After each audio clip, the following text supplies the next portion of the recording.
Shadow of eternal sleep. They say you can't die in your dreams, but I've always wondered what happens if something in your dreams tries to keep you from waking up. Last night, as I lay in bed scrolling through my phone, I felt my limbs grow impossibly heavy, as if invisible hands were pressing me into the mattress. That's when I realized I couldn't move, not even to scream. At the foot of my bed, a smudge of darkness twisted itself into a human shape, and I was forced to watch as its face came into focus, hollow and grinning. The thing whispered my name, the sound curling around my ears like hot breath. It promised, almost gently, that if I dared to blink, I'd never open my eyes again. My chest burned with the effort to breathe as its shadowy fingers crawled up the blanket, stopping just short of my feet. I tried to convince myself it was sleep paralysis, just a trick of the brain, but the thing's voice was too clear, too deliberate, not a hallucination, but a threat.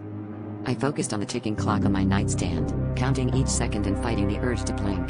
The shadow leaned closer, its hollow eyes locking onto mine, and I could feel its weight pressing against my legs. It told me about all the others it had visited, those who had listened, who had blinked, and who had never woken up.